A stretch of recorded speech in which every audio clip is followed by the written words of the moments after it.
ಎಲ್ಲರಿಗೂ ನಮಸ್ಕಾರ. Welcome to Lakshmi education blog channel. ಇವತ್ತು ನಾನು ಕನ್ನಡ ವ್ಯಾಕರಣವನ್ನು ಕ್ಲಾಸ್ ಮಾಡ್ತಾ ಇದ್ದೀನಿ. ಏಕೆಂದರೆ ಈ ವ್ಯಾಕರಣ ಯಾವುದಕ್ಕೆಲ್ಲ ಉಪಯೋಗ ಆಗುತ್ತೆ ಅಂದ್ರೆ GPSTR ಎಕ್ಸಾಮು, HSTR ಎಕ್ಸಾಮು ಮತ್ತು PSTR ಎಕ್ಸಾಮು ಎಲ್ಲದಕ್ಕೂ ಉಪಯೋಗ ಆಗುತ್ತೆ ಫ್ರೆಂಡ್ಸ್. GPSTRಲ್ಲಿ 3 ಪತ್ರಿಕೆಗಳು ಬರ್ತಾವಲ್ವ, ಅದರಲ್ಲಿ 3ನೇ ಪತ್ರಿಕೆ ನಮಗೆ ಕನ್ನಡ ವ್ಯಾಕರಣನೇ 100 ಮಾರ್ಕ್ಸಿಂದು ಪತ್ರಿಕೆ ಇರುತ್ತಾ. ಹಾಗಾಗಿ ಮತ್ತು 25 ಮಾರ್ಕ್ಸಿಂದು GKಯಲ್ಲೂ ಬರ್ತದ. ಹಾಗಾಗಿ GPSTR, HSTR, PSTR 3 ಎಕ್ಸಾಮ್ಗಳಿಗೂ ತುಂಬ ಉಪಯುಕ್ತ ಆಗುತ್ತೆ.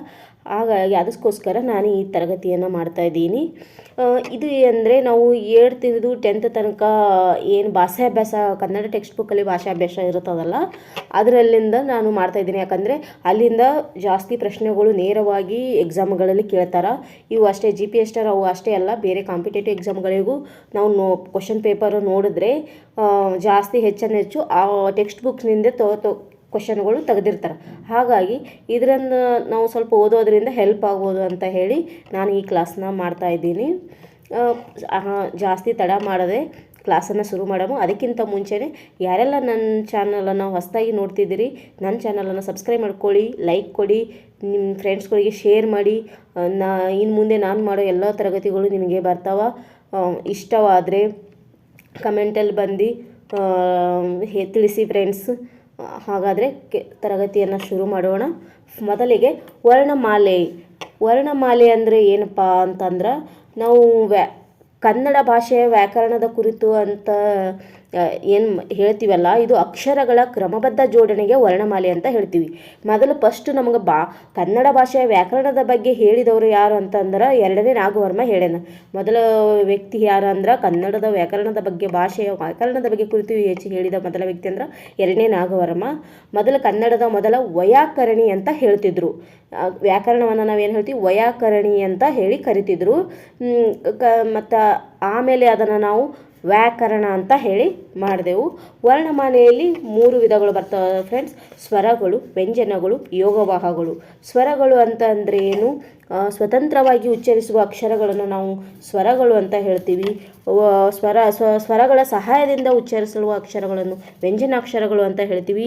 ಯೋಗವಾಹಗಳು, ಯೋಗ ಅಂದರೆ ಸಂಬಂಧ, ವಾಹಕ ಅಂದರೆ ಹೊಂದು, ಅಂದರೆ 2 ಅಕ್ಷರಗಳು ಕೂಡಿ ಆಗುವ ಅಕ್ಷರ ಅಂದರೆ ಯೋಗವಾಹಗಳು. ಅವು ಸ್ವತಂತ್ರವಾಗಿ ಇದಾಗಲ್ಲ, ಯಾವುದೇ ಒಂದು ಸ್ವರ ಅಥವಾ ಪದದೊಂದಿಗೆ ಸೇರಿ ಆಗುವ ಪದವನ್ನು ನಾವು ಯೋಗವಾಹ ಅಂತ ಹೇಳ್ತೀವಿ. ಫಸ್ಟಿಗೆ ಸ್ವರವನ್ನು ನೋಡೋಣ. ನಾವು ಸ್ವತಂತ್ರವಾಗಿ ಉಚ್ಚರಿಸಲಾಗುವ ಅಕ್ಷರಗಳನ್ನು ಸ್ವರಗಳಂತೀವಿ. 13 ಸ್ವರಗಳಿವೆ.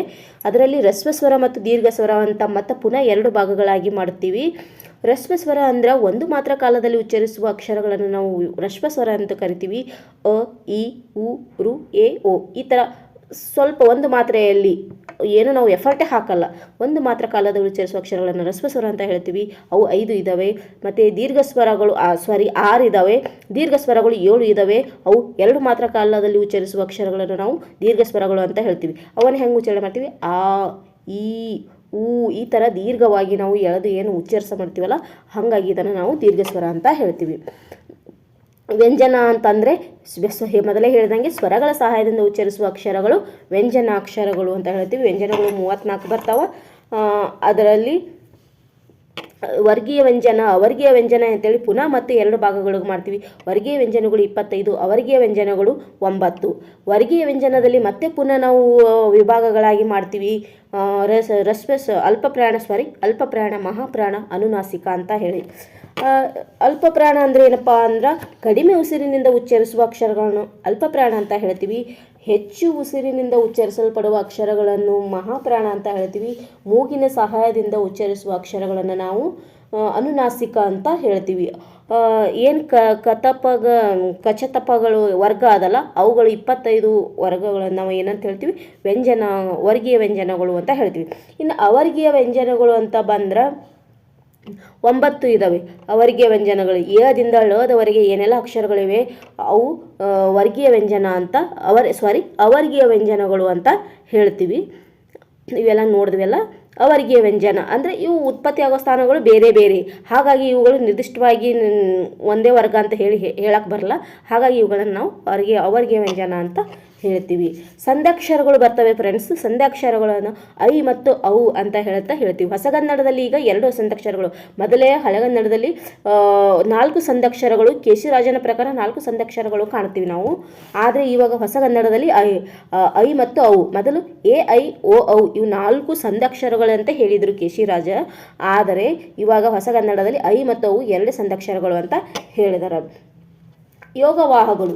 ಯೋಗ ಅಂದರೆ ಏನಪ್ಪ? ಸಂಬಂಧ. ವಾಹ ಅಂದರೆ ಹೊಂದಿದ. ಅಂದರೆ ಸ್ವರಾಕ್ಷರಗಳೊಂದಿಗೆ ಸಂಬಂಧ ಕಲ್ಪಿಸಿ ಇತರ ಅಕ್ಷರಗಳು ಏನು ಉಚ್ಚರಿಸ್ತೀವಲ್ಲ ಅವುಗಳ ಅಕ್ಷರವನ್ನು ನಾವು ಯೋಗವಾಹ ಅಂತ ಹೇಳಿ ಕರಿತೀವಿ. ಯೋಗ ಅಂದರೆ ಇನ್ನೊಂದು ಅರ್ಥ ಇಲ್ಲಿ ಜೊತೆಗೂಡಿ ಅಂತಲೂ, ಜೊತೆಗೂಡಿ ಹೋಗು ಅಂತ ಅರ್ಥ ಆಗುತ್ತಾ. ಇನ್ನೊಂದು ಅರ್ಥದಲ್ಲಿ ಹೇಳ್ಬೇಕಂದ್ರೆ ಸಂಬಂಧ ಹೊಂದು ಅಂದರೆ ಇತರ ಸ್ವರಾಕ್ಷರಗಳೊಂದಿಗೆ ಒಂದು ಸಂಬಂಧ ಕಲ್ಪಿಸಿ ಉಚ್ಚರಿಸುವ ಅಕ್ಷರವನ್ನು ಯೋಗವಾಹ ಅಂತ ಹೇಳ್ತೀವಿ. 2 ಯೋಗವಾಹಗಳು ಬರ್ತಾವ, ಅನುಸ್ವರ ಮತ್ತು ವಿಸರ್ಗ. ಅನುಸ್ವರಕ್ಕೆ ಉದಾಹರಣೆ ಅಂದರೆ ಸಿಂಹ ಅಂತ ಆಗುತ್ತೆ. ಮತ್ತು ವಿಸರ್ಗಕ್ಕೆ ಉದಾಹರಣೆ ಆದರೆ ದುಃಖ, ಅಂತಃಕಲಹ, ಅಂತಃಪುರ ಈ ಥರವನ್ನು ನಾವು ಉದಾಹರಣೆಯನ್ನು ನೀಡಬಹುದು. ಮುಂದೆ ನೋಡೋಣ ಫ್ರೆಂಡ್ಸ್. ಇಷ್ಟು ನಿಮಗೆ ಕ್ಲಿಯರ್ ಆಯಿತು ಅಂತ ಅನ್ಕೋತೀನಿ. ಸಂಯುಕ್ತಾಕ್ಷರ. ಸಂಯುಕ್ತಾಕ್ಷರ ಅಂದರೆ ಏನಪ್ಪ? ವ್ಯಂಜನಕ್ಕೆ ವ್ಯಂಜನ ಸೇರಿಕೊಂಡು ಒಂದು ಉಂಟಾಗುವ ಅಕ್ಷರಕ್ಕೆ ಸಂಯುಕ್ತಾಕ್ಷರ, ಒತ್ತಕ್ಷರ, ದ್ವಿತ್ವಾಕ್ಷರ ಅಂತ ಹೇಳಿ ಕರಿತೀವಿ. ಸಂಯುಕ್ತಾಕ್ಷರ ಅಂದರೆ ಏನಂತ ಇಲ್ಲಿ ವ್ಯಂಜನಕ್ಕೆ ವ್ಯಂಜನ ಸೇರಿಕೊಂಡು ಸ್ವರದ ಸಹಾಯದಿಂದ ಉಂಟಾಗುವ ಅಕ್ಷರಕ್ಕೆ ನಾವು ಸಂಯುಕ್ತಾಕ್ಷರ, ಒತ್ತಕ್ಷರ ಮತ್ತು ಇನ್ನೂ ಕೇಳ್ತಾರೆ ದ್ವಿತ್ವಾಕ್ಷರ ಅಂದರೆ ಏನು ಅಂತ. ಇದಕ್ಕೆ ಇನ್ನೊಂದು ಹೆಸರೇ ದ್ವಿತ್ವಾಕ್ಷರ ಅಂತ ಹೇಳ್ತೀವಿ. ಸಂಯುಕ್ತಾಕ್ಷರದಲ್ಲಿ 2 ಪ್ರಕಾರ ಬರ್ತಾವೆ. ಸಜಾತಿ ಸಂಯುಕ್ತಾಕ್ಷರ, ವಿಜಾತಿ ಸಂಯುಕ್ತಾಕ್ಷರ. ಸಜಾತಿ ಸಂಯುಕ್ತಾಕ್ಷರ ಅಂದ್ರಪ್ಪ ಅಂದ್ರೆ ಒಂದೇ ವ್ಯಂಜನ 2 ಬಾರಿ ಪುನರಾವರ್ತನೆಯಾಗಿ ಒಂದು ಸ್ವರದೊಂದಿಗೆ ಸೇರಿ ಸಿದ್ಧವಾದರೆ ಅದನ್ನು ನಾವು ಸಜಾತಿ ಸಂಯುಕ್ತಾಕ್ಷರ ಅಂತ ಹೇಳ್ತೀವಿ.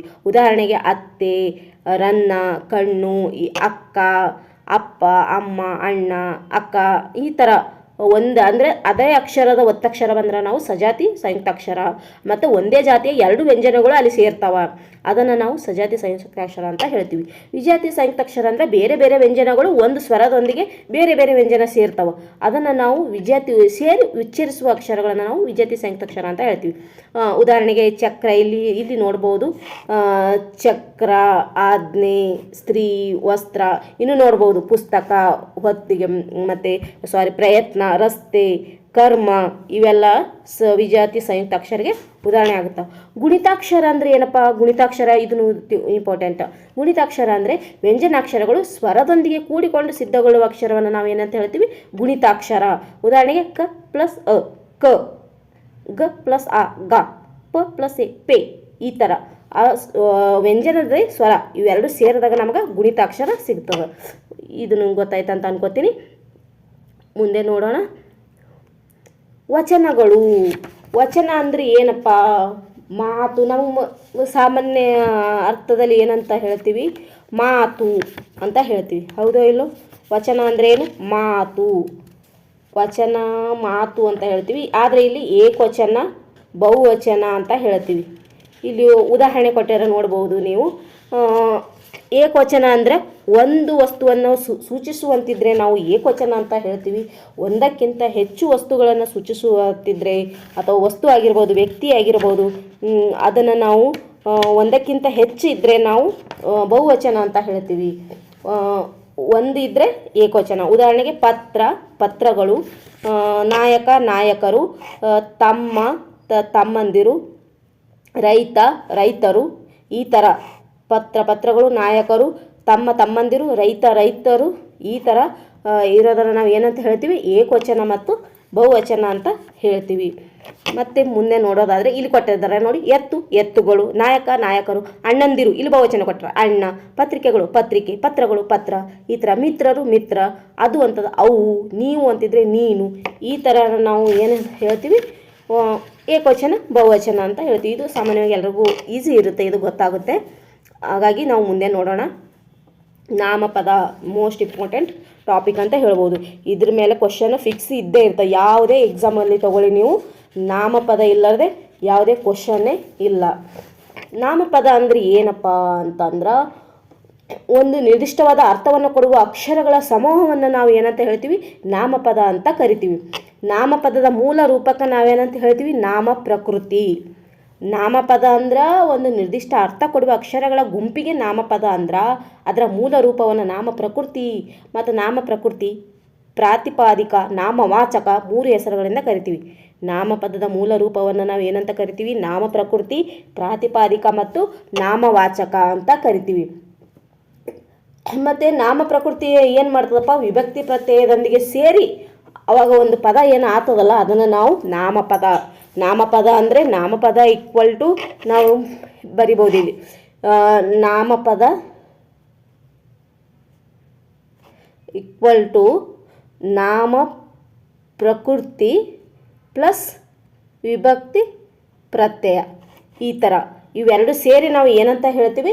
ನಾಮಪದ ಅಂತ ಹೇಳ್ತೀವಿ. ಮನೆ ಪ್ಲಸ್ ಅನ್ನು, ಮನೆ ಅನ್ನೋದು ನಾಮ ಪ್ರಕೃತಿ, ಅದಕ್ಕೆ ಅನ್ನು ಅನ್ನೋ ಏನು ವಿಭಕ್ತಿ ಪ್ರತ್ಯಯ ಸೇರದ, ಅದನ್ನು ಮನೆಯನ್ನು, ಇದನ್ನು ಹೀಗೆ ಹೇಳೋದನ್ನು ನಾವು ಏನಂತ ಹೇಳ್ತೀವಿ? ನಾಮಪದ. ಮತ್ತು ಇನ್ನೊಂದು ಹೇಳಿದ್ರೆ ರಾಮನಿಂದ. ರಾಮ ಅನ್ನೋದು ನಾಮಪದ ನಾಮ ಪ್ರಕೃತಿ ಪ್ಲಸ್ ಇಂದ ಅನ್ನೋದು ಪ್ರತ್ಯಯ ವಿಭಕ್ತಿ ಪ್ರತ್ಯಯ, ಇದನ್ನು ಸೇರಿ ರಾಮನಿಂದ ನಾಮಪದ ಪೂರ್ತಿ ಆಯಿತು. ಇದಕ್ಕೆ ನಾವು ಏನಂತ ಹೇಳ್ತೀವಿ? ನಾಮಪದ. ನಾಮಪದದ ಅರ್ಥ ನಿಮ್ಗೆ ಗೊತ್ತಾಯ್ತಂತ ಅನ್ಕೋತೀವಿ. ಇಲ್ಲ ಅಂದರೆ ವ್ಯಕ್ತಿ, ವಸ್ತು, ಸ್ಥಳ, ಪ್ರಾಣಿಗಳ ಹೆಸರುಗಳನ್ನು ಸೂಚಿಸುವ ಸ್ಥಳವನ್ನು ನಾವು ಏನಂತ ಹೇಳ್ತೀವಿ? ನಾಮಪದ ಅಂತ ಹೇಳ್ತೀವಿ. ವಸ್ತುಗಳ ಪ್ರಾಣಿಗಳ ಹೆಸರುಗಳನ್ನು ಸೂಚಿಸುವ ಪದಗಳೇ ನಾಮಪದ. ನಾಮಪದದಲ್ಲಿ ಏನಪ್ಪ? 3 ಪ್ರಕಾರಗಳನ್ನು ನೋಡ್ತೀವಿ ನಾವು: ರೂಢನಾಮ, ಅಂಕಿತನಾಮ, ಅನ್ವರ್ಥನಾಮ. ರೂಢನಾಮ ಅಂದರೆ ಏನು? ರೂಢಿಯಿಂದ ಬಂದದನ್ನು ನಾವು ರೂಢನಾಮ ಅಂತ ಹೇಳ್ತೀವಿ. ರೂಢಿಯಿಂದ ಬಂದ ಪದ ರೂಢನಾಮ. ಅಂಕಿತನಾಮ ಅಂತಂದ್ರೆ ಗುರುತಿಗಾಗಿ ವ್ಯವಹಾರದ ಉಪಯೋಗಕ್ಕೆ ಇಟ್ಟುಕೊಂಡ ಹೆಸರುಗಳನ್ನು ಅಂಕಿತನಾಮ ಅಂತ ಹೇಳ್ತೀವಿ. ಉದಾಹರಣೆಗೆ ಕೂಡಲ ಸಂಗಮ ದೇವ, ಮತ್ತು ಪುರಂದರ ವಿಠಲ, ಗಂಗಾ, ಬ್ರಹ್ಮಪುತ್ರ, ಭಾರತ, ಈ ಥರ ನಾವು ಗುರುತಿಗಾಗಿ ಇಟ್ಟ ಹೆಸರುಗಳನ್ನು ಅಂಕಿತನಾಮ. ಅನ್ವರ್ಥನಾಮ ಅಂದ್ರೆ ಅಂಕಿತನಾಮ ಥರ ಹೋಲ್ತದ, ಬಟ್ ಬೇರೆ ವಿಶೇಷವಾದ ಅರ್ಥಕ್ಕನುಗುಣವಾಗಿ ಇಟ್ಟ ಹೆಸರುಗಳನ್ನು ನಾವು ಅನ್ವರ್ಥನಾಮ ಅಂತ ಹೇಳ್ತೀವಿ. ವ್ಯಾಪಾರಿ ಆಗಿರ್ಬೋದು, ರೋಗಿ, ಯೋಗಿ, ಮತ್ತು ಬಳೆಗಾರ, ಪೂಜಾರಿ, ಶಿಕ್ಷಕ, ಕಂಬಾರ, ಕುಂಬಾರ, ಮತ್ತು ವೈದ್ಯ, ಈ ಥರ ಎಲ್ಲವನ್ನು ನಾವು ಅನ್ವರ್ಥನಾಮ ಅಂತ ಹೇಳ್ತೀವಿ. ಮುಂದೆ ನೋಡೋದಾದರೆ ಇಲ್ಲಿ ಹೊಂದಿಸಿ ಬರೆಯೋದು ಕೊಟ್ಟಿದ್ದಾರೆ ನೋಡಿ. ಅಂಕಿತನಾಮ ಅಂತ ಅಂದರೆ ಏನಪ್ಪ? ಗುರುತಿಗಾಗಿ ಇಟ್ಟ ಹೆಸರುಗಳನ್ನು ನಾವು ಅಂಕಿತನಾಮ ಅಂತ ಹೇಳ್ತೀವಿ. ರೂಢನಾಮ ಅಂದ್ರೆ ರೂಢಿಯಿಂದ ಬಂದ ಪದಗಳಿಗೆ ರೂಢನಾಮ. ಅನ್ವರ್ಥನಾಮ ಅಂದ್ರೆ ರೂಪ, ಗುಣ, ಸ್ವಭಾವದ ವಿಶೇಷದ ಅರ್ಥಕ್ಕನುಗುಣವಾಗಿ ಬಂದ ಹೆಸರುಗಳನ್ನು ನಾವು ಏನಂತ ಹೇಳ್ತೀವಿ? ಅನ್ವರ್ಥನಾಮ ಅಂತ ಹೇಳ್ತೀವಿ. ಮುಂದೆ ಹೋಗೋಣ. ಕ್ಲಿಯರ್ ಆಯಿತು ಅಂತ ಅನ್ಕೋತೀನಿ. ಪ್ರತ್ಯಯಗಳು, ಅದೇ ಇನ್ನೇಗೆ ಹೇಳಿದೆವಲ್ಲ, ವಿಭಕ್ತಿ ಪ್ರತ್ಯಯಗಳು. ವಿಭಕ್ತಿ ಪ್ರತ್ಯಯಗಳಿಲ್ಲದೆ ನಾಮಪದನೇ ಇಲ್ಲ. ಅದಕ್ಕೆ ವಿಭಕ್ತಿ ಪ್ರತ್ಯಯ ಇಲ್ಲ ಅಂದ್ರೆ ಅದಕ್ಕೆ ನಾವು ನಾಮ ಪ್ರಕೃತಿ ಅಂತೀವಿ. ಅದಕ್ಕೆ ವಿಭಕ್ತಿ ಪ್ರತ್ಯಯ ಸೇರಿದ ಮೇಲೆ ನಾವು ಏನಂತ ಹೇಳ್ತೀವಿ? ಅದಕ್ಕೆ ನಾಮಪದ ಅಂತ ಹೇಳ್ತೀವಿ.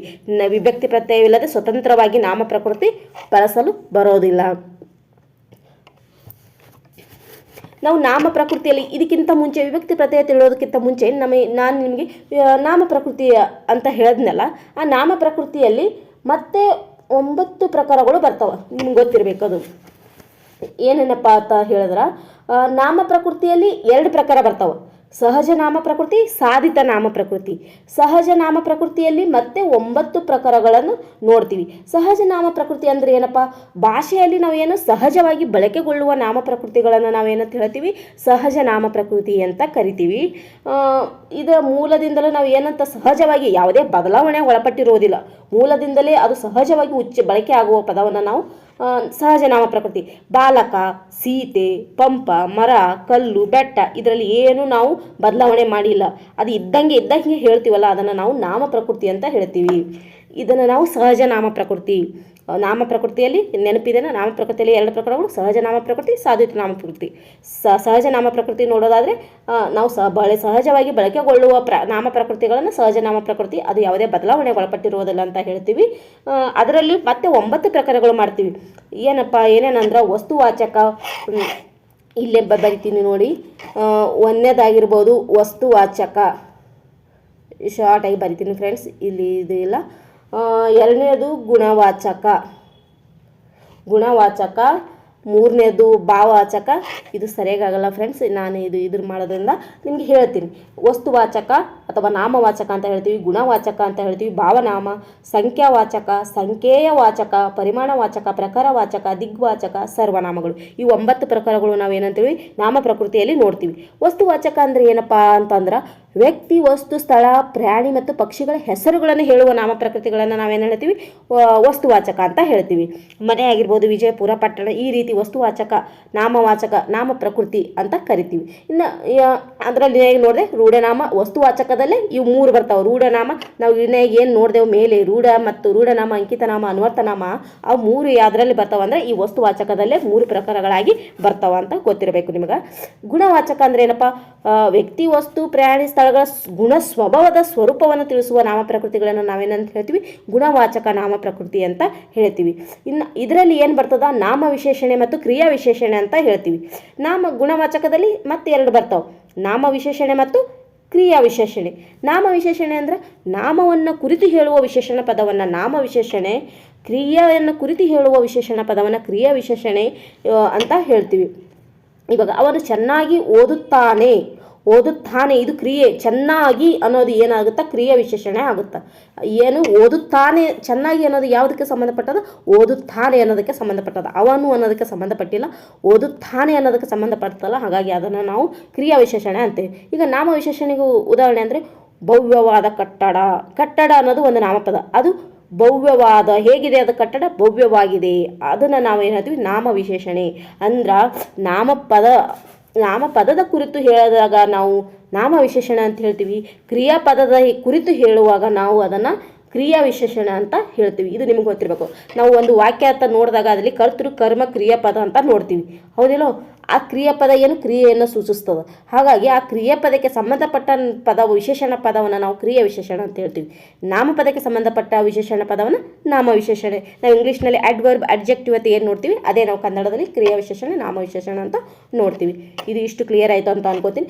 ಭಾವನಾಮ, 3ನೇದು ಭಾವನಾಮ ಅಂದರೆ ಏನಪ್ಪ ಅಂದ್ರೆ ಒಂದು ವಸ್ತು ಅಥವಾ ಒಂದು ಕ್ರಿಯೆ ಇರ್ತದೆ, ಆ ಹಿಂದಿರುವ ಭಾವವನ್ನು ತಿಳಿಸುವ ನಾಮ ಪ್ರಕೃತಿಯನ್ನು ನಾವೇನಂತ ಹೇಳ್ತೀವಿ, ಭಾವನಾಮಗಳು ಅಂತ ಹೇಳ್ತೀವಿ. ಯಾವ ರೀತಿ ಅಂದರೆ ಉದಾಹರಣೆಗೆ ಕಪ್ಪು ಆಗಿರುವುದು, ಬಿಳುಪು, ತಂಪು, ನೋಟ, ಮಾಟ, ಆಟ, ಬಡತನ, ಸಿರಿತನ, ಉಡುಗೆ ತೊಡುಗೆ, ಇವೆಲ್ಲ ಏನು ಭಾವನಾಮಕ್ಕೆ ಉದಾಹರಣೆ. ಇನ್ನು ಸಂಖ್ಯಾವಾಚಕ ಅಂದರೆ ನಿರ್ದಿಷ್ಟ ಒಂದು ಸಂಖ್ಯೆಯನ್ನು ಹೇಳುವ ಎಲ್ಲ ನಾಮ ಪ್ರಕೃತಿಗಳನ್ನು ನಾವು ಸಂಖ್ಯಾವಾಚಕ ಅಂತ ಹೇಳ್ತೀವಿ. 1, 10, 50, 100 ಈ ಥರ ಸಂಖ್ಯೆಯಿಂದ ಹೇಳುವ ಪದಗಳನ್ನು ನಾವು ಸಂಖ್ಯಾವಾಚಕ. ಇನ್ನು ಸಂಖ್ಯೇಯ ವಾಚಕ ಅಂತ ಹೇಳ್ತೀವಿ. ಸಂಖ್ಯೇಯ ವಾಚಕ ನಾಮ ಪ್ರಕೃತಿ ಅಂದರೆ ಏನಪ್ಪ ಅಂದ್ರೆ ನಿಯಮಿತವಾದ ಅನುಕ್ರಮವನ್ನು ಸೂಚಿಸುವುದಕ್ಕಾಗಿ ಸಂಖ್ಯೆಯಿಂದ ಕೂಡಿದ ನಾಮ ಪ್ರಕೃತಿಯನ್ನು ಸಂಖ್ಯೇಯ ವಾಚಕ ನಾಮ ಪ್ರಕೃತಿ.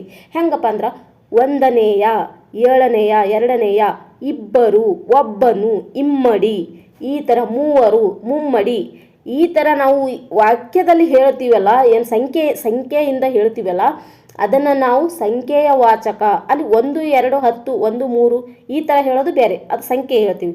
ಇಲ್ಲಿ ಸಂಖ್ಯೆಯ ಒಬ್ಬನು, ಇಬ್ಬರು, 3, ಮುಮ್ಮಡಿ, 7ನೇ, 2ನೇ, 1ನೇ ಈ ಥರ ಹೇಳೋದನ್ನು ನಾವು ಸಂಖ್ಯೆಯ ವಾಚಕ ಅಂತ ಹೇಳ್ತೀವಿ. ಇದು ನಿಮ್ಗೆ ಆಲ್ರೆಡಿ ಗೊತ್ತಿರುತ್ತೆ ಫ್ರೆಂಡ್ಸ್. ಇದು ಒಂಥರ ನಿಮಗೆ ರಿವಿಷನ್ ಇದ್ದಂಗೆ, ಇದೊಂದು ಕ್ಲಾಸ್ ನೋಡ್ಕೊಳ್ಳಿ, ನಿಮಗೆ ರಿವಿಷನ್ ಆದಂಗೆ ಅನಿಸ್ಬಿಡುತ್ತೆ. ಇನ್ನು ಪ್ರಕಾರವಾಚಕ ಅಂದರೆ ಏನಪ್ಪ, ಈ ಥರ ಒಂದು ವಸ್ತುಗಳ ಸ್ಥಿತಿ, ಆ ರೀತಿ ಎಂಥ ರೀತಿಯದ ಅಂತ ತಿಳಿಸುವ ನಾಮ ಪ್ರಕೃತಿಗಳೇ ಪ್ರಕಾರವಾಚಕ. ಅಂದರೆ ಎಂಥವನು, ಅವನು ಎಂಥವನು, ಇವನು ಅಂಥವನು, ಇಂಥವನು ಅಂತ, ಈ ಅಂಥದ್ದು, ಇಂಥದ್ದು, ಮತ್ತು ಇಂತಹ ಈ ರೀತಿ ತಿಳಿಸುವುದನ್ನು ನಾವು ಏನಂತ ನಾಮ ಪ್ರಕೃತಿಯನ್ನು ಏನಂತೀವಿ, ಪ್ರಕಾರವಾಚಕ ನಾಮ ಪ್ರಕೃತಿ ಅಂತ ಹೇಳ್ತೀವಿ. ಪರಿಮಾಣವಾಚಕ ನಾಮ ಪ್ರಕೃತಿ ಅಂತ ಬಂದ್ರೆ ಅದು ಪರಿಮಾಣವನ್ನು ಅಂದರೆ ನಿರ್ದಿಷ್ಟ ವ್ಯಕ್ತಿ, ವಸ್ತು, ಸ್ಥಳ, ಗಾತ್ರ ಮತ್ತು ಪರಿಮಾಣವನ್ನು ತಿಳಿಸುವ ನಾಮ ಪ್ರಕೃತಿಗಳಿಗೆ ಪರಿಮಾಣವಾಚಕ ನಾಮ ಪ್ರಕೃತಿ ಅಂತ ಹೇಳ್ತೀವಿ. ಉದಾಹರಣೆಗೆ ಹಲವು, ಕೆಲವು, ಅಷ್ಟು, ಇಷ್ಟು, ಹೆಚ್ಚು, ಕಡಿಮೆ, ಬಹಳ, ಸ್ವಲ್ಪ ಈ ಥರ. ಇನ್ನೊಂದು ಅನಿತು, ಇನಿತು ಈ ಥರ ಏನೋ ಕೇಳಿದ್ದೀನಿ, ಇವು ಬಂದಿದ್ದಾವೆ ಕ್ವಶನ್ನಲ್ಲಿ. ಹಾಗಾಗಿ ಇವು ಸ್ವಲ್ಪ ಇಂಪಾರ್ಟೆಂಟ್ ನೋಡ್ಕೋಬೇಕು. ಪರಿಮಾಣವಾಚಕ ಇಂಥವುಗಳನ್ನು ನಾವು ಪರಿಮಾಣವಾಚಕ ಅಂತ ಹೇಳ್ತೀವಿ. ಇನ್ನು ದಿಗ್ವಾಚಕ ಅಂದರೆ ದಿಕ್ಕುಗಳನ್ನು ಸೂಚಿಸುವ, ಹೆಸರುಗಳನ್ನು ಸೂಚಿಸುವ ನಾಮ ಪ್ರಕೃತಿಗೆ ದಿಗ್ವಾಚಕ.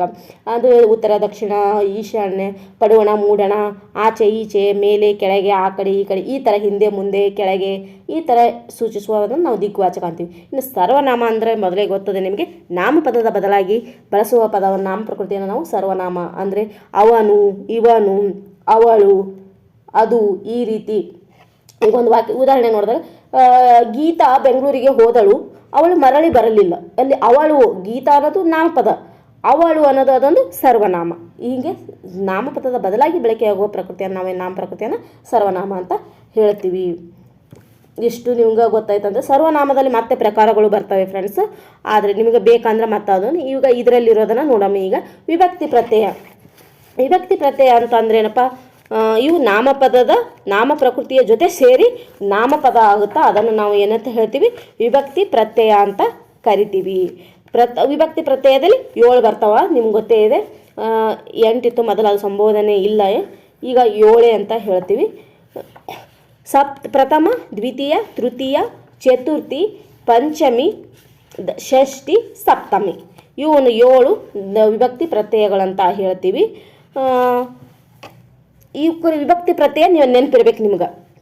ಪ್ರಥಮ ಉ, ದ್ವಿತೀಯ ಅನ್ನು, ಇದರಲ್ಲಿ ಹಳೆಗನ್ನಡದೂ ನೋಡ್ಕೊರಿ. ಪ್ರಥಮ ಇಲ್ಲಿ ಹೊಸಗನ್ನಡ ಉ ಇದ್ದರೆ ಹಳೆಗನ್ನಡದಲ್ಲಿ ಮ ಇರುತ್ತಾ, ದ್ವಿತೀಯ ಅನ್ನು ಇದ್ದರೆ ಅಲ್ಲಿ ಅಮ್ಮ ಇರುತ್ತಾ, ತೃತೀಯ ಇಲ್ಲಿ ಇಂದಿದ್ರೆ ಹಳೆಗನ್ನಡದಲ್ಲಿ ಇಂದಮ್ಮ ಇರುತ್ತಾ, ಚತುರ್ಥಿಯಲ್ಲಿ ಗೆ ಈಗೆ ಕೆ ಹಳೆಗನ್ನಡದಲ್ಲಿ ಇದೇ ಇದೆ ಗೆ ಈಗೆ ಕೆ, ಪಂಚಮಿಲಿ ದಸೆಯಿಂದ ಅಲ್ಲಿನೂ ದಸೆಯಿಂದನೇ ಅಂತ ಆದ ಹಳೆಗನ್ನಡ, ದಸೆ ಅತ್ತಣಿಂದಮ್ ಅಂತ ಹಿಂಗೆ ಅದನ್ನು ಅಲ್ಲಿ ಆ ಥರ ಬರ್ತಾ. ಷಷ್ಠಿ ಇಲ್ಲಿ ಅಲ್ಲಿನೂ ಅನೇ ಇದೆ. ಸಪ್ತಮಿ ಇಲ್ಲಿ ಅಲ್ಲಿ ಅಂತಂದ್ರೆ ಹಳೆಗನ್ನಡದಲ್ಲಿ ಒಳ್ ಅಂತ ಅಂತಾರೆ. ಇವು ಕೆಲವೊಂದು ನೀವು ನೋಡ್ಕೋಬೇಕು 2. ಇದನ್ನು ಗೊತ್ತಾಯಿತು ಅಂತ ಅನ್ಕೋತೀನಿ. ಇದನ್ನು ಕ್ಲಿಯರ್ ಆದರೆ ನಾನು ಮುಂದೆ ಹೋಗ್ತೀನಿ. ಲೇಖನಿ ಚಿಹ್ನೆಗಳು ಮೋಸ್ಟ್ ಇಂಪಾರ್ಟೆಂಟು. ಲೇಖನಿ ಚಿಹ್ನೆಗಳು ಇದೆ, ಭಾಳ ಜಾಸ್ತಿ ಕೇಳ್ತಾರೆ. ಲೇಖನ ಚಿಹ್ನೆಗಳು ಭಾಳ ಇಂಪಾರ್ಟೆಂಟ್ ಆಗುತ್ತೆ ಫ್ರೆಂಡ್ಸ್. ಇದ್ರ ಬಗ್ಗೆನೂ ಚೆನ್ನಾಗಿ ನೋಡ್ಕೊಳ್ಳಿ. ಲೇಖನ ಚಿಹ್ನೆ ಯಾಕೆ ಬೇಕಪ್ಪ? ಲೇಖನ ಚಿಹ್ನೆ ಅಂದರೆ ಏನು? ಬರವಣಿಗೆಯಲ್ಲಿ ಲೇಖನ ಚಿಹ್ನೆಗಳು ಭಾಳ ಪಾತ್ರ ವಹಿಸ್ತದೆ. ಅಂದರೆ ಬರವಣಿಗೆಯನ್ನು ಸರಾಗವಾಗಿ ಓದಿ ಅರ್ಥ ಮಾಡಿಕೊಳ್ಳಲು ಬರವಣಿಗೆ ಮಧ್ಯದಲ್ಲಿ ಅಲ್ಲಲ್ಲಿ ಸೂಕ್ತ ಸಂಕೇತಗಳನ್ನು ಬಳಸುವುದನ್ನು ನಾವು ಲೇಖನಿ ಚಿಹ್ನೆಗಳು ಅಂತ ಹೇಳ್ತೀವಿ.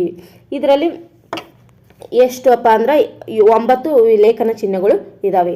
ಫಸ್ಟ್ ಒಂದು ಪೂರ್ಣ ವಿರಾಮ ಚಿಹ್ನೆ. ಪೂರ್ಣ ವಿರಾಮ ಚಿಹ್ನೆ ಅಂದರೆ ಏನು? ಒಂದು ವಾಕ್ಯ ಪೂರ್ಣವಾದಾಗ ವಾಕ್ಯದ ಕೊನೆಯಲ್ಲಿ ಈ ಪೂರ್ಣ ವಿರಾಮ ಚಿಹ್ನೆ ಹಾಕಲೇಬೇಕು. ಹಾಕಲಿಲ್ಲ ಅಂದ್ರೆ ಅದು ವಾಕ್ಯ ಪೂರ್ಣ ಆಗಲ್ಲ. ಸೊ ನಾವು ಒಂದು ವಾಕ್ಯ ಪೂರ್ಣವಾದಾಗ ಕೊನೆಯಲ್ಲಿ ಹಾಕುವ ಚಿಹ್ನೆಯನ್ನು ನಾವು ಏನಂತ ಕರಿತೀವಪ್ಪ? ಪೂರ್ಣ ವಿರಾಮ ಅಂತ ಹೇಳ್ತೀವಿ. ಉದಾಹರಣೆಗೆ ಸೀತೆಯು ಶಾಲೆಗೆ ಹೋದಳು, ಅಲ್ಲಿ ಪೂರ್ಣ ವಿರಾಮ ಕೊಟ್ಟೆವು. ಈಗ ಅರ್ಧ ವಿರಾಮ. ಅರ್ಧ ವಿರಾಮ ಅಂದರೆ ಏನಪ್ಪ ಅಂದ್ರೆ ಒಂದು ಮುಖ್ಯ ವಾಕ್ಯಕ್ಕೆ ಇತರ ವಾಕ್ಯಗಳು ಸೇರಿ ಬಂದಾಗ ಅರ್ಧ ವಿರಾಮ ಚಿಹ್ನೆ ಬಳಕೆ ಆಗುತ್ತೆ.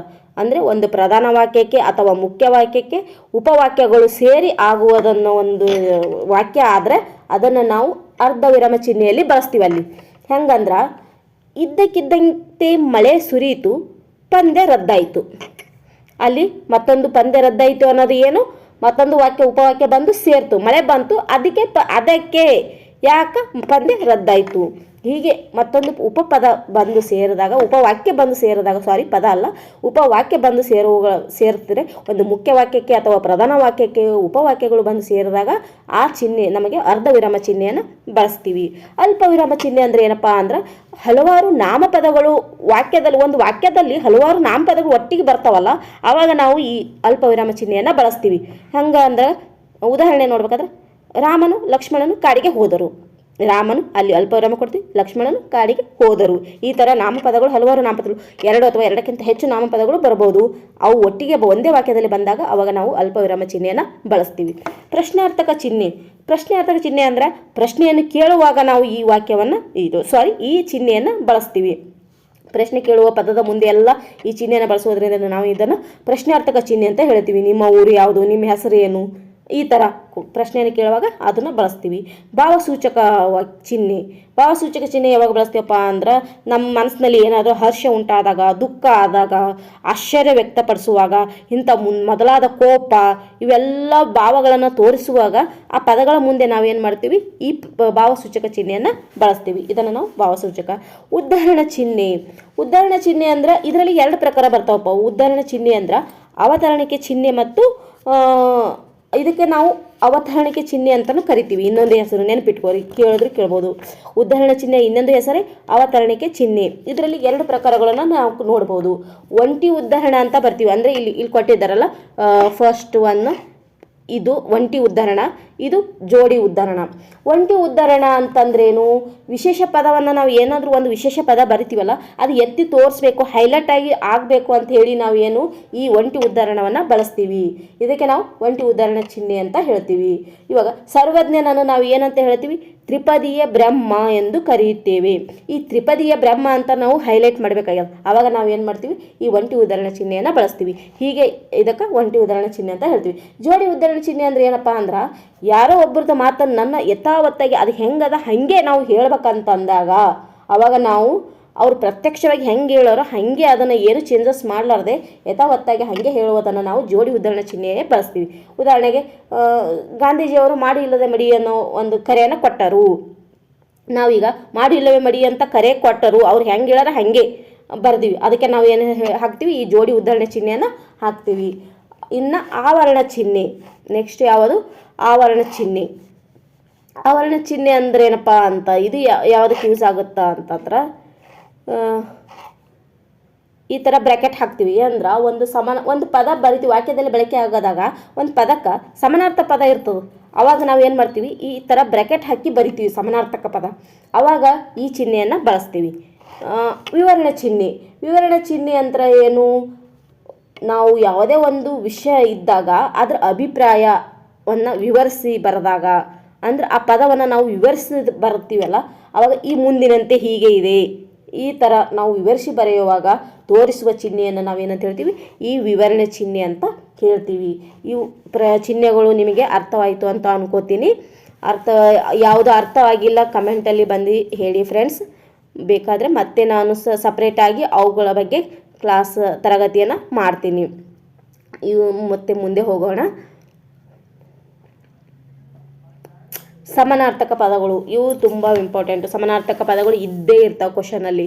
ಈ ಸಮಾನಾರ್ಥಕ ಪದಗಳು ನಾವು ಯಾವ ರೀತಿ ಬಿಲ್ಡ್ ಮಾಡ್ಕೋಬೇಕಪ್ಪ ಅಂತ ಜಾಸ್ತಿ ಅಂದ್ರೆ 8th ಅದೇ ಸೇಮು 7th ಹೋದ್ರೆ ಓಕೆ. 8th 10th ಏನು ಕನ್ನಡ ಟೆಕ್ಸ್ಟ್ ಬುಕ್ನ ಹಿಂದಲ್ಲಿ ಪದಗಳ ಅರ್ಥ ಅಂತ ಕೊಟ್ಟಿರ್ತಾರಲ್ಲ, ಅವು ನಾವು ಓದೋದ್ರಿಂದ ಅಲ್ಲಿಂದೇ ಜಾಸ್ತಿ ಕ್ವಶನ್ಸ್ ಸಮಾನಾರ್ಥಕ ಪದಗಳು ಬರ್ತಾವೆ. ಹಾಗಾಗಿ ಅವನ್ನು ನಾವು ಓದ್ಕೋಬೇಕು. ಸಮಾನಾರ್ಥಕ ಪದ ಅಂದ್ರೆ ಒಂದು ವ್ಯಕ್ತಿ ಅಥವಾ ಪ್ರಾಣಿ, ವಸ್ತು ಯಾವುದೇ ಅದೇ ಅರ್ಥವನ್ನು ಸೂಚಿಸುವ ಹಲವಾರು ಇತರೆ ಪದಗಳು ಇರ್ತಾವಲ್ಲ, ಅದನ್ನು ನಾವು ಸಮಾನಾರ್ಥಕ ಪದ. ಇವು ಕಾಮನ್ಯಾಗಿ ಎಲ್ಲರಿಗೂ ಗೊತ್ತೇ ಇರ್ತದೆ. ಕಾಯಕ ಅಂದ್ರೆ ಏನಂತೀವಿ ನಾವು, ಕೆಲಸ, ಉದ್ಯೋಗ, ಕಸುಬು, ಉಳಿಗ, ದುಡಿಮೆ ಈ ಥರ ಅಂತೀವಿ. ತಂಡ ಅಂದ್ರೆ ಏನು, ಒಂದು ಪಕ್ಷ ಅಂತೀವಿ, ಗುಂಪು ಅಂತೀವಿ, ಪಡೆ, ದಳ, ಹಿಂಡು ಅಂತೀವಿ, ಜನಗಳ ಹಿಂಡು, ತಂಡ, ಸಮೂಹ, ಇದಕ್ಕೆ ನಾವು ತಂಡ ಅಂತೀವಿ. ಪದ್ಮ ಅಂದ್ರೆ ಕಮಲ, ತಾವರೆ, ಅರವಿಂದ, ವನಜ, ಸರೋಜ ಅಂತ ಕರಿತೀವಿ. ನಮಗೆ ಗೊತ್ತೇ ಇಲ್ಲ ಸರೋಜ ಅಂದ್ರೆ ಪದ್ಮ, ಈ ಥರ ಒಂದೊಂದು ವರ್ಡ್ ಗೊತ್ತಿರಲ್ಲ, ಅವೆಲ್ಲ ತಿಳ್ಕೊಬೇಕು. ಅಂದರೆ ಆ ಟೆಕ್ಸ್ಟ್ ಬುಕ್ಕಲ್ಲಿ ಇರ್ತಾವೆ, ಅದರನ್ನೇ ಜಾಸ್ತಿ ಕೇಳ್ತಾರೆ, ಹಾಗಾಗಿ ನೋಡ್ಕೋಬೇಕು. ಭಾಷೆ ಅಂದ್ರೇನು, ಮಾತು, ನುಡಿ, ವಚನ, ಆಣೆ, ಪ್ರತಿಜ್ಞೆ, ನಂಬಿಕೆಯ ನುಡಿ, ಬೆಂಬಲದ ವಚನ, ಈ ರೀತಿಯಾಗಿ ನಾವು ಸಮಾನಾರ್ಥಕ ಪದ ನೋಡ್ತೀವಿ. ನಾನಾರ್ಥಕ ಅಂದ್ರೇನಪ್ಪ, ಅಲ್ಲಿ ಒಂದೇ ಪದ ಸೂಚಿಸಿದ್ರೆ ಸಮಾನಾರ್ಥಕ ಅಂದೆವು. ಇದು ಬೇರೆ ಬೇರೆ ಒಂದು ಪದ ಬೇರೆ ಬೇರೆ ಆ್ಯಂಗಲ್ ನೋಡಿದ್ರೆ ಬೇರೆ ಬೇರೆ ಅರ್ಥ ಸೂಚಿಸ್ತದೆ, ಅದನ್ನು ನಾವು ನಾನಾರ್ಥಕ ಅಂತ ಹೇಳ್ತೀವಿ. ಇಲ್ಲಿ ಉದಾಹರಣೆಗಾಗಿ ನೋಡ್ಬೇಕಂದ್ರೆ ದಂಡ ಅಂದರೆ ಶಿಕ್ಷೆನೂ ಅಂತೀವಿ, ಕೋಲುನು ಅಂತೀವಿ, ಸೈನ್ಯನೂ ಅಂತೀವಿ. ದಳ ಅಂದ್ರೆ ಸೈನ್ಯನೂ ಅಂತೀವಿ, ಎಲೆ ಅಂತ ಹೇಳ್ತೀವಿ, ಒಂದು ಹೂವಿನ ದಳ ಅಂತ ಹೇಳ್ತೀವಲ್ಲ ಎಲೆ, ಗುಂಪು ಅಂತಲೂ ಹೇಳ್ತೀವಿ. ಅಂಗ ಅಂದ್ರೆ ಭಾಗ ಅಂತ ಹೇಳ್ತೀವಿ, ದೇಹ ಅಂತಲೂ ಅಂತೀವಿ. ಮಡಿ ಅಂದ್ರೆ ಮಡಿದನು ಅಂತ ಹೇಳ್ತೀವಿ. ಶುದ್ಧವಾದದ್ದು ಅಂದ್ರೆ ಮೈಲಿಗೆ ಅಂತ ಹೇಳ್ತೀವಲ್ಲ, ಶುದ್ಧವಾದದ್ದು. ಈ ಥರ ನಾವು ನಾನಾರ್ಥವನ್ನು ನೋಡ್ಬೋದು. ಇದನ್ನು ಅರ್ಥ ಆಯ್ತು ಅಂತ ಅನ್ಕೋತೀನಿ. ಇದು ಈಸಿ ಇದೆ ಫ್ರೆಂಡ್ಸ್, ಗೊತ್ತಾಗುತ್ತಾ. ಇನ್ನು ಲಿಂಗಗಳು, ಇದನ್ನು ವೆರಿ ವೆರಿ ಇಂಪಾರ್ಟೆಂಟ್. ಲಿಂಗಗಳ ಬಗ್ಗೆನೂ ಕೇಳ್ತಾರೆ ನೀವು. ಇನ್ನೊಂದು ಈಗ ನಾನಾರ್ಥ ಸಮಾನಾರ್ಥ ನೋಡಿದೆವು, ಇನ್ನು ಬರ್ತಾವೆ ದ್ವಿರುಕ್ತಿ, ಜೋಡಿ ನುಡಿ, ಭಾಳ ಇಂಪಾರ್ಟೆಂಟ್, ಅವೆಲ್ಲ ನೋಡ್ಕೋಬೇಕು. ಮುಂದೆ ಬಂದು ಅಂದರೆ ಅವನು ಹೇಳ್ತೀನಿ. ಲಿಂಗಗಳು ಅಂದರೆ ಏನು, ಕ್ರಿಯಾವಾಚಿ ಅಲ್ಲದ ಸಪ್ತ ವಿಭಕ್ತಿಗಳನ್ನು ಹೊಂದದ ಒಂದು ನಿಶ್ಚಿತವಾದ ಅರ್ಥವನ್ನುಳ್ಳ ಶಬ್ದವಾಗಿ ಲಿಂಗ ಅಂತ ಹೇಳ್ತೀವಿ. ವ್ಯಕ್ತಿ ಗಂಡು ಹೆಣ್ಣು ಎಂಬುದನ್ನು ಸೂಚಿಸಲು ಲಿಂಗ ಎಂಬ ಪದವನ್ನು ನಾವು ಬಳಕೆ ಮಾಡ್ತೀವಿ, ಹಾಗಾಗಿ ಇದು ಲಿಂಗ ಅಂತ ಹೇಳ್ತೀವಿ. ಇಂಗ್ಲೀಷ್ ಪದದಲ್ಲಿ ಇದನ್ನು ಜೆಂಡರ್ ಅಂತ ನಾವು ಹೇಳ್ತೀವಿ. ಸಂಸ್ಕೃತದಲ್ಲಿ ಭಾಳ ಇದು ಲಿಂಗದ 9 ಲಿಂಗಗಳನ್ನು ಹೆಸರಿಸಿದರೆ ಯಾರು ಅಂದರೆ ಕೇಶಿರಾಜ ಹಳಗನ್ನಡದಲ್ಲಿ ಲಿಂಗ 9 ತೆರಂ ಎಂದು 9 ಲಿಂಗಗಳನ್ನು ಹೆಸರಿಸ್ಯಾನ. ಆದರೆ ನಾವು ಪ್ರಸ್ತುತ ಕನ್ನಡದಲ್ಲಿ ಬಳಕೆ ಮಾಡೋದು ಯಾವುದು, 3 ಲಿಂಗಗಳು ಅಷ್ಟೇ. ಪುಲ್ಲಿಂಗ ಆಗಿರ್ಬೋದು, ಸ್ತ್ರೀಲಿಂಗ ಆಗಿರ್ಬೋದು, ನಪುಂಸಕಲಿಂಗ. ಪುಲ್ಲಿಂಗ ಅಂತಂದರೆ ಬಳಕೆಗೊಳ್ಳುವ ಒಂದು ನಾಮ ಪ್ರಕೃತಿಯಲ್ಲಿ ಪುರುಷರು ಅಂತ ಏನು ಕುರಿತು ಹೇಳುವಂತಿದ್ರೆ ಅದನ್ನು ನಾವು ಪುಲ್ಲಿಂಗ ಅಂತ ಹೇಳ್ತೀವಿ. ಬಳಕೆಗೊಳ್ಳುವ ನಾಮ ಪ್ರಕೃತಿಯಲ್ಲಿ ಮಹಿಳೆಯರು ಅಂತ ಏನು ಕುರಿತು ಹೇಳುವಂತಿದ್ರೆ ಅದನ್ನು ನಾವು ಸ್ತ್ರೀಲಿಂಗ ಅಂತ ಹೇಳ್ತೀವಿ. ಮನುಷ್ಯ ಜಾತಿಯನ್ನು ಬಿಟ್ಟು ಉಳಿದ ಎಲ್ಲ ವಸ್ತು, ಸ್ಥಳ, ಪ್ರಾಣಿ, ಪಕ್ಷಿ ಹೆಸರುಗಳನ್ನು ಸೂಚಿಸುವಂತಿದ್ರೆ ಅದನ್ನು ನಾವು ನಪುಂಸಕಲಿಂಗ ಅಂತ ಹೇಳ್ತೀವಿ. ಇಷ್ಟು ಹೈಲೈಟ್ ಆಗಿ ತಿಳ್ಕೊಂಬಿಡಿ ಫ್ರೆಂಡ್ಸ್. ಇದ್ರಾಗ ಏನು ಜಾಸ್ತಿ ಏನಿಲ್ಲ, ಆಲ್ರೆಡಿ ನಿಮ್ಗೆ ಗೊತ್ತೇ ಇರುತ್ತೆ. ಯಾಕಂದ್ರೆ ಈಗಾಗಲೇ ಎಲ್ಲ ಎಕ್ಸಾಮ್ ಸಲುವಾಗಿ ಪ್ರಿಪೇರ್ ಮಾಡಿರ್ತೀರ, ಆಲ್ರೆಡಿ ಇದ್ರ ಬಗ್ಗೆ ಗೊತ್ತೇ ಇರ್ತದೆ. ಇದು ರಿವಿಷನ್ಗೋಸ್ಕರ ನಿಮಗೆ ಒಂದು ಸಲ ಇದಾಗಲಿ ಅಂಥೇಳಿ ನಾನು ಈ ತರಗತಿಯನ್ನು ಮಾಡ್ತಿದ್ದೀನಿ. ಇನ್ನು ಸಂಧಿಗಳು ಅಂತಂದ್ರೆ ಇದು ಭಾಳ ಇಂಪಾರ್ಟೆಂಟ್, ಇದರಲ್ಲಂತೂ ಕೇಳ್ತಾರೆ. ಸಂಧಿ ಅಂದರೆ ಏನಪ್ಪ ಅಂದ್ರೆ ಸ್ವರದ ಮುಂದೆ ಸ್ವರ ಬಂದು ಸಂಧಿ ಕಾರ್ಯ ಆಗುವಾಗ ಅದನ್ನು ಲೋಪ ಸಂಧಿ ಅಂತೀವಿ. ಬಟ್ ಸಂಧಿ ಅಂದರೆ ಏನು? ಕೂಡಿಸಿ ಹೇಳೋದನ್ನು ಸಂಧಿ. ಎರಡು ಅಕ್ಷರಗಳು ಕಾಲ ವಿಳಂಬವಿಲ್ಲದೆ ಸೇರುವುದನ್ನು ಸಂಧಿ ಅಂತ ಹೇಳ್ತೀವಿ. ಸಂಧಿ ಅಂದ್ರೆ ಕೂಡು, ಸೇರು. ವ್ಯಾಕರಣ ಭಾಷೆಯಲ್ಲಿ ಸಂಧಿ ಅಂತಂದ್ರೆ ಇದು ಸಾಮಾನ್ಯ ಅರ್ಥದಲ್ಲಿ ಸಂಧಿ ಅಂದರೆ ಸೇರು, ಕೂಡು. ವ್ಯಾಕರಣ ಭಾಷೆಯಲ್ಲಿ ಅಂದಾಗ ಎರಡು ವರ್ಣಗಳು ಅಥವಾ ಎರಡು ಅಕ್ಷರಗಳು ಕಾಲ ವಿಳಂಬವಿಲ್ಲದೆ ಅರ್ಥಕ್ಕನುಸಾರವಾಗಿ ಬಂದು ಸೇರುವುದನ್ನು ನಾವು ಸಂಧಿ ಅಂತ ಹೇಳ್ತೀವಿ. ಇದರಲ್ಲಿ ಲೋಪ, ಆಗಮ, ಆದೇಶ, ಕನ್ನಡ ಸಂಧಿಗಳು ಅಂತ ಬರ್ತಾವ, ಸಂಸ್ಕೃತ ಸಂಧಿ ಅಂತ ಬರ್ತದ. ಕನ್ನಡ ಸಂಧಿಯಲ್ಲಿ ಕನ್ನಡ ಸಂಸ್ಕೃತ ಆಗೋದನ್ನು ಕನ್ನಡ ಸಂಧಿ ಅಂತೀವಿ, ಸಂಸ್ಕೃತ ಕನ್ನಡ ಆದರೂ ಕನ್ನಡ ಸಂಧಿ ಅಂತೀವಿ, ಕನ್ನಡ ಅಂದ್ರೆ ಕನ್ನಡ ಸಂಧಿ. ಸಂಸ್ಕೃತ ಸಂಧಿ ಅಂದರೆ ಎರಡು ಸಂಸ್ಕೃತ ಪದಗಳೇ ಇರುವುದ ಸೇರಿ ಆಗೋದನ್ನು ಸಂಸ್ಕೃತ ಸಂಧಿ ಅಂತ ಹೇಳ್ತೀವಿ. ಮತ್ತು ಕನ್ನಡ ಸಂಧಿಯಲ್ಲಿ ಸ್ವರ ಸಂಧಿ, ವ್ಯಂಜನ ಸಂಧಿ ಅಂತ ಬರುತ್ತೆ.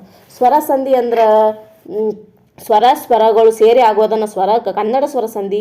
ಸ್ವರ ಮತ್ತು ವ್ಯಂಜನ ಸೇರಿ ಆಗುವುದನ್ನು ಕನ್ನಡ ವ್ಯಂಜನ ಸಂಧಿ ಅಂತ ಹೇಳ್ತೀವಿ. ಕನ್ನಡ ಸಂಧಿಯಲ್ಲಿ ಮತ್ತು ಸ್ವರ ಸಂಧಿ, ಕನ್ನಡ ಸ್ವರ ಸಂಧಿ, ಕನ್ನಡ ವ್ಯಂಜನ ಸಂಧಿ, ಈ ಥರ ಮತ್ತು ಭಾಗಗಳು ಇವೆ ಫ್ರೆಂಡ್ಸ್.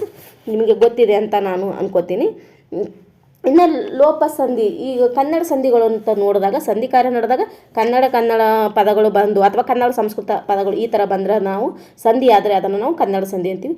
ಲೋಪ ಸಂಧಿ ಅಂದರೆ ಏನು? ಸ್ವರದ ಮುಂದೆ ಸ್ವರ ಬಂದು ಸಂಧಿ ಆಗುವಾಗ ಪೂರ್ವ ಪದದ ಕೊನೆಯ ಸ್ವರ ಏನಾಗುತ್ತಾ ಕೆಡದ ಹಾಗೆ ಲೋಪ ಆಗುತ್ತೆ, ಅದನ್ನು ನಾವು ಲೋಪ ಸಂಧಿ ಅಥವಾ ಸ್ವರ ಲೋಪ ಸಂಧಿ ಅಂತ ಹೇಳ್ತೀವಿ.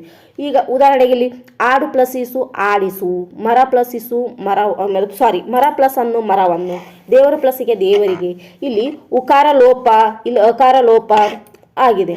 ಆಡು ಪ್ಲಸ್ ಇಸು ಆಡಿಸು, ಇಲ್ಲ ಉಕಾರ ಲೋಪ ಆಗಿದೆ. ಮರ ಪ್ಲಸ್ ಅನ್ನು ಮರವನ್ನು, ಇಲ್ಲಿ ಅಕಾರ ಲೋಪ ಆಗಿದೆ. ದೇವರು ಪ್ಲಸ್ ಹೀಗೆ ದೇವರಿಗೆ, ಇಲ್ಲಿ ಉಕಾರ ಲೋಪ ಆಗಿದೆ. ಮಳೆ ಪ್ಲಸ್ ಕಾಲ ಮಳೆಗಾಲ. ಇದು ಆದೇಶ ಸಂಧಿಗೆ ಬರುತ್ತಾ.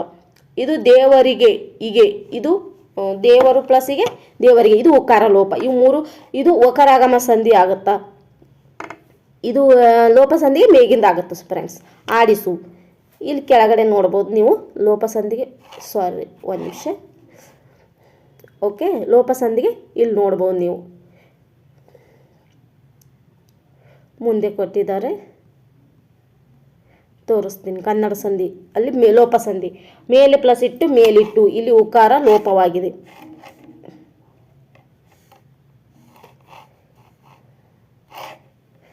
ಒಂದು ನಿಮಿಷ ಫ್ರೆಂಡ್ಸ್. ಲೋಪ ಸಂಧಿ ಅಂದರೆ ಸ್ವರದ ಮುಂದೆ ಸ್ವರ ಬಂದು ಸಂಧಿ ಆಗುವಾಗ ಪೂರ್ವಪದದ ಕೊನೆಯ ಸ್ವರ ಲೋಪ ಆದರೆ ಅದನ್ನು ನಾವು ಲೋಪ ಸಂಧಿ ಅಂತ ಹೇಳ್ತೀವಿ. ಮೇಲೆ ಪ್ಲಸ್ ಇಟ್ಟು ಮೇಲಿಟ್ಟು, ಇಲ್ಲಿ ಏಕಾರ ಲೋಪ ಆಯಿತು. ಮುಳ್ಳು ಪ್ಲಸ್ ಅನ್ನು ಮುಳ್ಳನ್ನು, ಉಕಾರ ಲೋಪ ಆಯಿತು. ಈ ರೀತಿ ಲೋಪವಾದರೆ ನಾವು ಲೋಪ ಸಂಧಿ ಅಂತ ಕರಿತೀವಿ. ಇನ್ನು ಆಗಮ ಸಂಧಿ ಅಂದರೆ ಹೊಸದಾಗಿ ಒಂದು ಪದ ಆಗಮ ಆಗುತ್ತೆ. ಇಲ್ಲಿ ಲೋಪ ಸಂಧಿಯಲ್ಲಿ ಒಂದು ಪದ ಲೋಪ ಆತಿತ್ತು, ಇಲ್ಲಿ ಹೊಸದಾಗಿ ಒಂದು ಪದ ಆಗಮ ಆಗುವುದನ್ನು ನಾವೇನಂತ ಹೇಳ್ತೀವಿ, ಸ್ವರದ ಮುಂದೆ ಸ್ವರ ಬಂದು ಸಂಧಿ ಕಾರ್ಯ ನಡೆದಾಗ ಅರ್ಥ ಕೆಡುವಂತಿದ್ರೆ ಅಲ್ಲಿ ಕೆಲವು ಅಕ್ಷರಗಳು ಆಗಮ ಆಗುತ್ತೆ, ಅದನ್ನು ನಾವು ಆಗಮ ಸಂಧಿ ಅಂತೀವಿ. ಈ ಆಗಮ ಸಂಧಿಯಲ್ಲಿ ಮತ್ತೆ ಎರಡು ಪ್ರಕಾರ ಬರ್ತವೆ, ಏಕರಾಗಮ, ಒಕರಾಗಮ. ಆಗಮ ಆಗ್ತಿದ್ರೆ ಏಕರಾಗಮ, ಆಗಮ ಆಗ್ತಿದ್ರೆ ಒಕರಾಗಮ ಅಂತ ಕರಿತೀವಿ. ಇಲ್ಲಿಗೆ ಉದಾಹರಣೆ ಅದಾವ. ಹೊಳೆ ಪ್ಲಸ್ ಅಲ್ಲಿ ಹೊಳೆಯಲ್ಲಿ, ಇದು ಏಕರಾಗಮ, ಇದನ್ನು ನಾವು ಏಕರಾಗಮ ಅಂತೀವಿ. ಮತ್ತು ಇಲ್ಲಿ ಹೊಲ ಪ್ಲಸ್ ಒಂದು ನಿಮಿಷ ಫ್ರೆಂಡ್ಸ್, ಯಾಕೋ ಸ್ಟ್ರಕ್ ಆಗ್ತಾಯಿದೆ. ಇಲ್ಲಿ ಮೇಲೆ ಇದೆಲ್ಲ ಹೊಲ ಪ್ಲಸ್ ಅನ್ನು ಹೊಲವನ್ನು, ಇದು ಒಕರಾಗಮ್ಗೆ ಉದಾಹರಣೆ. ಇಲ್ಲಿ ಓಕಾರ ಆಗಮವಾಗಿದೆ. ಇಲ್ಲಿ ಹೊಳೆ ಪ್ಲಸ್ ಅಲ್ಲಿ ಹೊಳೆಯಲ್ಲಿ, ಇಲ್ಲಿ ಆಗಮವಾಗಿದೆ, ಇದು ಏಕರಾಗಮ ಸಂಧಿ. ಈ ರೀತಿ ಆಗಮ ಸಂಧಿಯಲ್ಲಿ ಎರಡು ಪ್ರಕಾರಗಳು ಬರ್ತಾವೆ. ಮತ್ತು ಆದೇಶ ಸಂಧಿ, ಇದು ಏನಪ್ಪ ಅಂತಂದ್ರೆ ಒಂದು ಪದ ಹೋಗಿ ಅದರ ಬದಲಿಗೆ ಮತ್ತೊಂದು ಪದ ಬರೋದು, ಕತಪಗಳಿಗೆ ಗದಪಗಳು ಬಂದು ಸೇರುವುದನ್ನು ನಾವು ಆದೇಶ ಸಂಧಿ ಅಂತ ಹೇಳ್ತೀವಿ ಫ್ರೆಂಡ್ಸ್. ನಿಮ್ಗೆ ಈಗಾಗಲೇ ಸಂಧಿ ಬಗ್ಗೆ ಗೊತ್ತಿರುತ್ತಾ, ಅದು ಸ್ವಲ್ಪ ರಿವಿಷನ್ ಸಲುವಾಗಿ. ಅಂದ್ರೆ ಆದೇಶ ಸಂಧಿ ಅಂದ್ರೆ ಏನು, ಇದು ಒಂದು ನಾವು ವ್ಯಂಜನ ಸಂಧಿ ಅಂತ ಹೇಳ್ತೀವಿ. ಅವು ಎರಡು ಅದು ಕನ್ನಡ ಸ್ವರ ಸಂಧಿ ಆದರೆ ಇದು ಕನ್ನಡ ವ್ಯಂಜನ ಸಂಧಿ ಅಂತ ಹೇಳ್ತೀವಿ ಆದೇಶ ಸಂಧಿಯನ್ನು ನಾವು. ಇಲ್ಲಿ ಉತ್ತರ ಪದದ ವರ್ಗದ ಪ್ರಥಮ ಅಕ್ಷರಗಳು ಏನನ್ನು ಕತಪ ಇರ್ತಾವಲ್ಲ ಅವುಗಳಿಗೆ ತೃತೀಯ ಅಕ್ಷರಗಳಾದ ಗದಬ ಅಕ್ಷರಗಳು ಬಂದು ಸೇರುವುದನ್ನು ನಾವು ಆದೇಶ ಸಂಧಿ. ಇದಕ್ಕೆ ಇನ್ನೊಂದು ಹೆಸರು ಏನಂತ ಹೇಳ್ತೀವಿ, ಗದಬ ಆದೇಶ ಸಂಧಿ ಅಂತ ಕರಿತೀವಿ. ಉದಾಹರಣೆಗೆ ನೋಡೋದಾದರೆ ಇಲ್ಲಿ ಕೋಪ ಪ್ಲಸ್ ಗೊಂಡು ಕೋಪಗೊಂಡು, ಇಲ್ಲಿ ಕೋದ ಬದಲಿ ಏನು ಬತ್ತು, ಗೋ ಬತ್ತು. ಮೈ ಪ್ಲಸ್ ತೊಳೆ ಮೈದೊಳೆ, ತದ ಬದಲಿ ದ ಬತ್ತು. ಈ ರೀತಿಯಾಗಿ ನಾವು ನೋಡ್ಬೋದು ಆದೇಶ ಸಂಧಿಯನ್ನು. ಕುಡು ಪ್ಲಸ್ ಕೋಲು ಕುಡುಗೋಲು, ಬೆಟ್ಟ ಪ್ಲಸ್ ತವರೆ ಬೆಟ್ಟದಾವರೆ, ಕಣ್ ಪ್ಲಸ್ ಪನಿ ಕಂಬನಿ, ಈ ರೀತಿ ಹಲವಾರು ಬರ್ತಾವೆ. ಅದೇ ಇಲ್ಲಿ 3 ಏನು ಮೇಲೆ ಹೇಳಿದೆ ಅದೇ ಇದೆ. ಇನ್ನು ಪ್ರಕೃತಿ ಭಾವ ಅಂತಂದರೆ ಏನಪ್ಪ ಅಂದ್ರೆ ಸಂಧಿ ದೋಷವನ್ನು ಪ್ರಥಮವಾಗಿ ಪರಿಚಯಿಸಿದವರು ಯಾರು? ಕವಿರಾಜ ಮಾರ್ಗಕಾರ ಅಂತ ಹೇಳ್ತೀವಿ ನಾವು. ಇದನ್ನು ವಿಸ್ತೃತವಾಗಿ ಅಧ್ಯಯನಕ್ಕೊಳಪಡಿಸಿದವರು ಯಾರು ಅಂದರೆ ಕೇಶಿರಾಜ. ಅಂದರೆ 2 ಅಕ್ಷರಗಳ ಪದಗಳು ಕೂಡಿಸಿ ಸಂಧಿ ಮಾಡಿದ್ರೆ ಅರ್ಥ ಕೆಡುವಂತಿದ್ರೆ ಅಥವಾ ಆ ಪದಗಳು ಯಥವತ್ತಾಗಿ ಇಡುವುದನ್ನು ನಾವು ಏನಂತ ಹೇಳ್ತೀವಿ? ಪ್ರಕೃತಿ ಭಾವ ಅಂತ ಹೇಳ್ತೀವಿ. ಇಲ್ಲಿ ಅಣ್ಣ ಓಡಿ ಬಾ, ಇದು ಹೆಂಗದ ಯಥವತ್ತಾಗಿ ಹಾಗೆ ಹೇಳಿವಿ, ಏನು ಬದಲಾವಣೆ ಮಾಡಿಲ್ಲ. ಇಂಥ ಪದಗಳನ್ನು ನಾವು ಏನಂತ ಹೇಳ್ತೀವಿ? ಪ್ರಕೃತಿ ಭಾವ ಅಂತ ಹೇಳ್ತೀವಿ. ಇನ್ನು ವಿರುದ್ಧಾರ್ಥಕ ಪದ, ಇದನ್ನು ಇಂಪಾರ್ಟೆಂಟ್. ವಿರುದ್ಧಾರ್ಥಕ ಪದ ಅಂದರೆ ನಾವು ದಿನನಿತ್ಯ ಬಳಕೆ ಮಾಡುವಾಗ ಬಳಸ್ತೀವಲ್ಲ ಈ ಪದಗಳು, ಅವುಗಳ ಅರ್ಥದ ವಿರುದ್ಧ ಕೊಡೋದನ್ನು ನಾವು ವಿರುದ್ಧಾರ್ಥಕ ಪದ ಅಂತೀವಿ. ಅನುಭವ, ಅನನುಭವ, ಆದಿ, ಇವಿಷ್ಟು ನೋಡ್ಬೋದು ನೀವು, ಪಟ್ಟಿಯಲ್ಲಿದೆ. ಅನನುಭವ, ಅನಾದಿ, ಅಧಮ, ಉತ್ತಮ, ಉನ್ನತಿ, ಅವನತಿ, ಗರ್ವಿ, ನಿಗರ್ವಿ, ಆದಿ, ಅನಾದಿ ಮತ್ತು ಆದಿ, ಅಂತ್ಯ. ಈ ರೀತಿಯಾಗಿ ನಾವು ವಿರುದ್ಧಾರ್ಥಕ ಪದಗಳನ್ನು ನೋಡ್ಬೋದು. ಇದು ಅರ್ಥ ಆಗಿದ್ರೆ ಮುಂದೆ ನೋಡೋಣ. ಸಾರಿ ಫ್ರೆಂಡ್ಸ್, ಜಾಸ್ತಿ ಲೆಂದಿ ಆಗುತ್ತಾ ವಿಡಿಯೋ. ಈ ಮುಂದಿನ ಭಾಗವನ್ನು ನಾನು ಮುಂದಿನ ತರಗತಿಯಲ್ಲಿ ನಿಮಗೆ ಬೇಕು ಅಂದರೆ ಕಮೆಂಟಲ್ಲಿ ತಿಳಿಸಿ, ನಾನು ಮುಂದಿನ ತರಗತಿಯಲ್ಲಿ ಮುಂದಿನ ಭಾಗವನ್ನು ಮಾಡ್ತೀನಿ. ಇಲ್ಲಿಗೆ ತರಗತಿಯನ್ನು ಮುಗಿಸ್ತೀನಿ. ಈ ವಿಡಿಯೋ ಇಷ್ಟವಾದರೆ ಲೈಕ್ ಮಾಡಿ. ನನ್ನ ಚಾನಲ್ ಇನ್ನೂ ಹೊಸದಾಗಿ ಯಾರು ನೋಡ್ತಾ ಇದ್ದೀರಾ ಸಬ್ಸ್ಕ್ರೈಬ್ ಮಾಡ್ಕೊಂಡಿಲ್ಲ, ಸಬ್ಸ್ಕ್ರೈಬ್ ಮಾಡ್ಕೊಳ್ಳಿ. ಬೆಲ್ ಬಟನನ್ನು ಒತ್ತೋದ್ರಿಂದ ನಾನು ಮಾಡೋ ಎಲ್ಲ ವಿಡಿಯೋಗಳು ನಿಮಗೆ ಬರ್ತಾವೆ. ಹಾಗೆ ನಿಮ್ಮ ಫ್ರೆಂಡ್ಸ್ಗೆ ಶೇರ್ ಮಾಡಿ, ಸಪೋರ್ಟ್ ಮಾಡಿ ಅಂತ ಹೇಳ್ತಾ, ಏನಾದರೂ ಇದ್ರ ಬಗ್ಗೆ ಅನಿಸಿಕೆ ಹೇಳೋದಿದ್ರೆ, ಕಮೆಂಟ್ ಮಾಡೋದಿದ್ರೆ, ಸಜೆಷನ್ ಕೊಡೋದಿದ್ರೆ, ಇನ್ನೂ ನನ್ನ ತರಗತಿ ಬಗ್ಗೆ ಏನಾದರೂ ಕೇಳೋದಿದ್ರೆ ಕಮೆಂಟಲ್ಲಿ ಬಂದು ಕಮೆಂಟ್ ಮಾಡಿ ಫ್ರೆಂಡ್ಸ್. ನಿಮಗೆ ಮುಂದಿನ ತರಗತಿ ಇದ್ರ ಬಗ್ಗೆ ಮುಂದಿಂದು ಬೇಕು ಅಂತಂದರೆ ಕಮೆಂಟ್ ಮಾಡಿ, ನಾನು ಮುಂದಿನ ತರಗತಿಯನ್ನು ಮಾಡಿಕೊಡ್ತೀನಿ. ಧನ್ಯವಾದಗಳು.